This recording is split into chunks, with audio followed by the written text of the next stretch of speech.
Today is a Mama Laundry and Chat. So today we are going to be talking about 5 things that I wish I knew before I was a foster parent.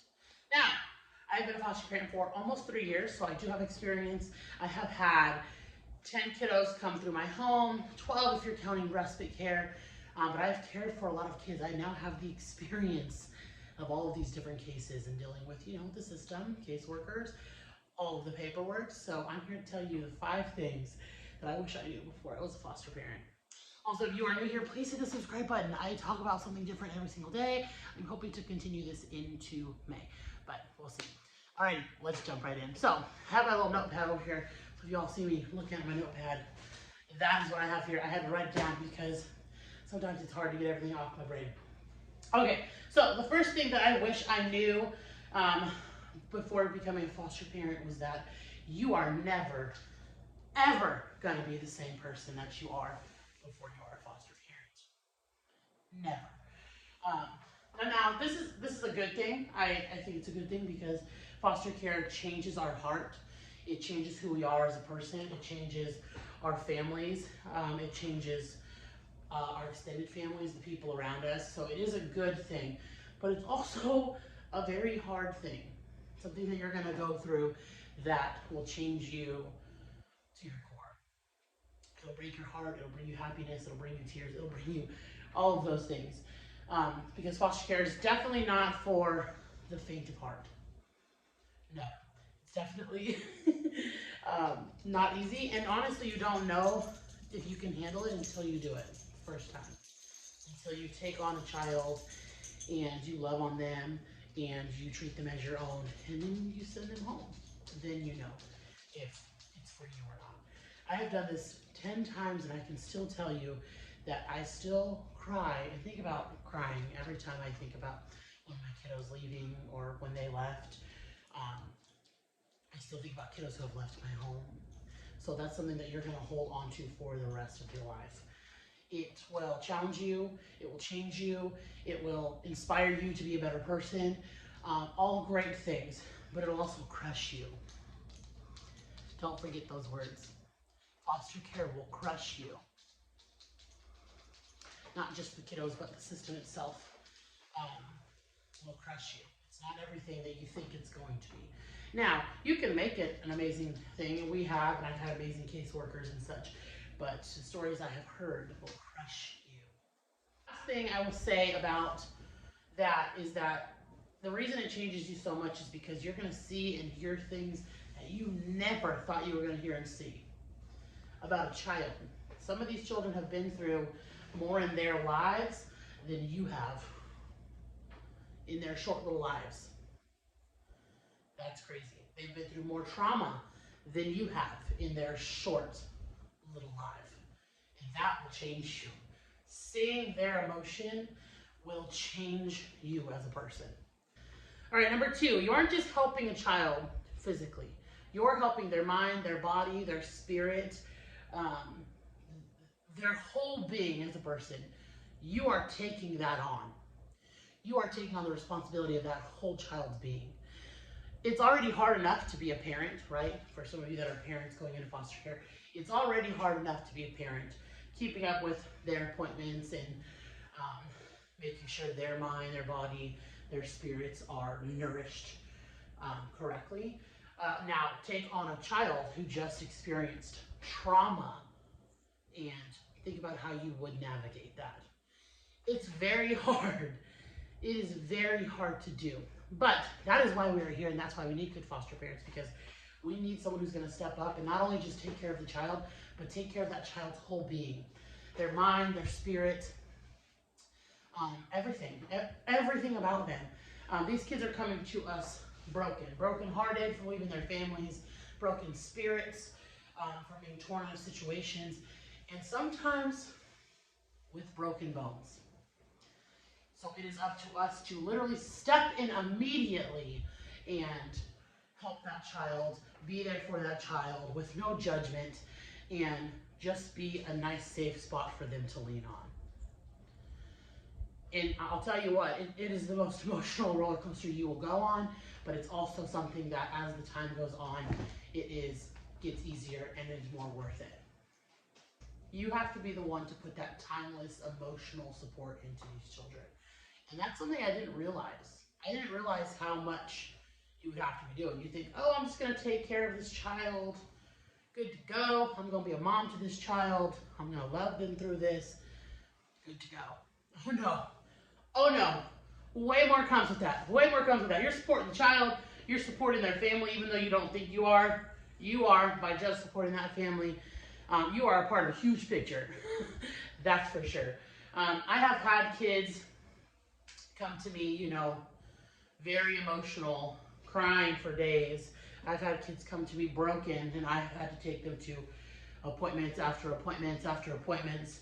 Gosh, I've had kids come to me needing medicines at all times of the night, and just being that person.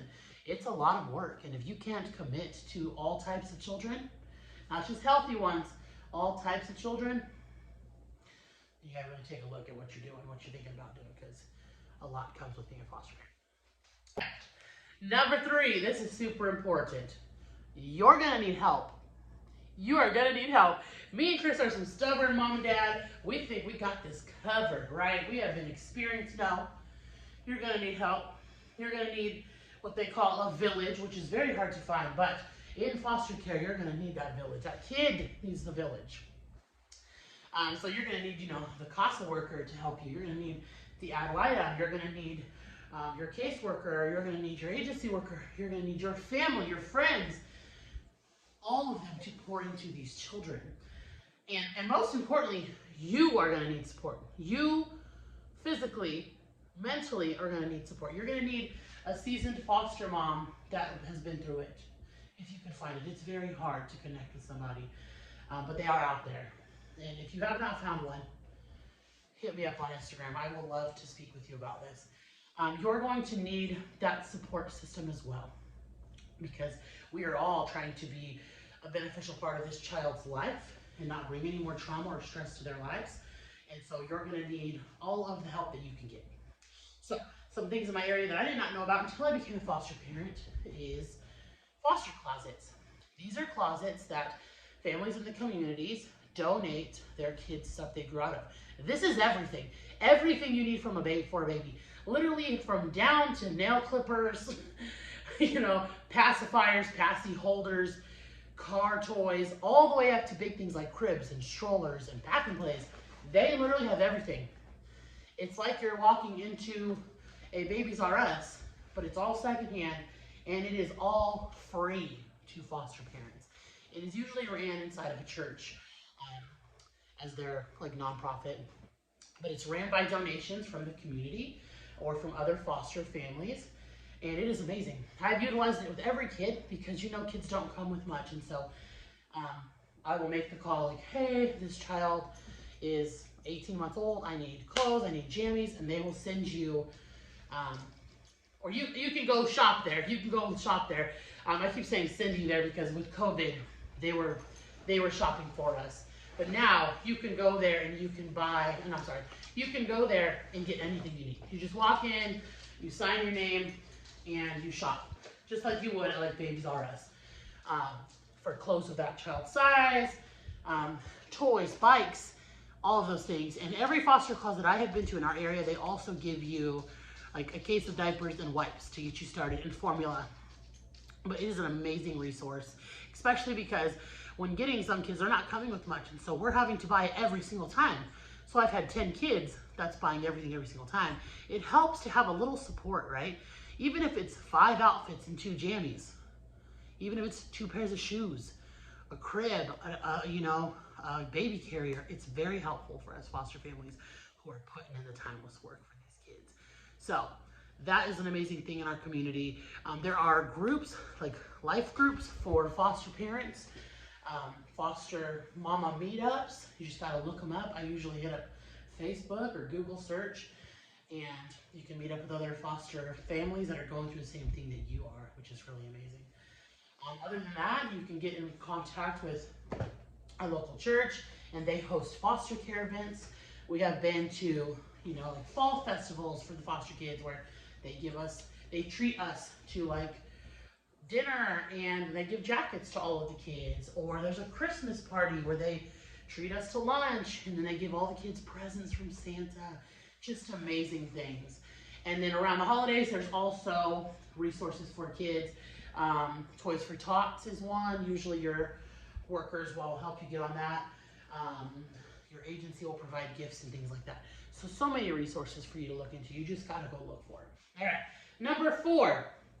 Okay, this one's also really important to me, and I want to reiterate this to you new foster parents, or even some of you who have fostered before but are struggling a little bit and watching this video. You can say no. Don't be afraid to say no. Don't be afraid to voice your opinion. When I first started fostering, it's terrifying to speak up, especially to CPS, right? You don't want to do that, especially to CASA or the lawyer. It's extremely nerve-wracking for you to be that person, right? But something I've learned along the way is that you have to be that person. You're advocating for the children who are in your home, right? So you also have to advocate for yourself because you are a part of that child's life.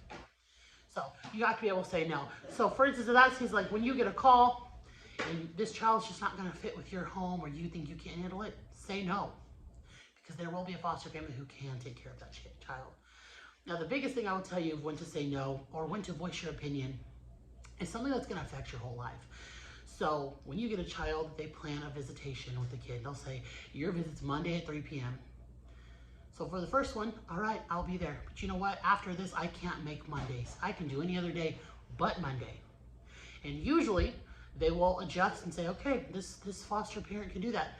Well, they can transport every Monday. Or you say, I can't do afternoons, but I would love to do mornings. You have to voice your opinion on that. Also, in visits with the kids, if they're just bringing in candy, you can voice your opinion and say, hey, can you mention to the family to bring other snacks too? Always go about things in a positive light, never negative, but don't be afraid to do so. All right, guys, number 5, my last tip, something I wish I knew, is that I wish I knew how much you would not get communication.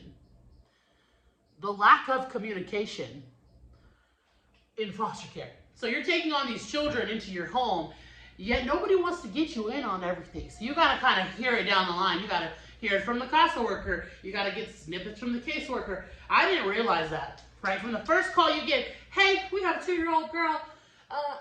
They're coming from this city. Okay, well, what else? What's wrong? Is she hurt? Is she this? Well, we don't know. They don't give you all of it, so you got to put the pieces together. Sometimes you got to be a little bit nosy and ask those intrusive questions because they like to leave you out of the conversation. There are so many moving parts in the child's life that they sometimes forget to leave out one of the most important people, the foster parent, and they do. They leave us out of a lot of conversations. That is for sure. It's like they don't want to let you in sometimes, and you have to ask questions. But I was surprised by that. I thought that I would know more about things, and now I'm not afraid to ask questions, but let me tell you, sometimes they don't want to tell you nothing. Nothing. All right, guys, those were my 5 things I wish I knew before I was a foster parent. I hope that you guys enjoyed this video. If you would like me to speak on another foster care topic, please let me know below. If you are a foster family, say hey, and come on over to Instagram. I talk a lot about foster care over there. I would love for you guys to join me over there. I hope you guys have a great night. Bye, guys.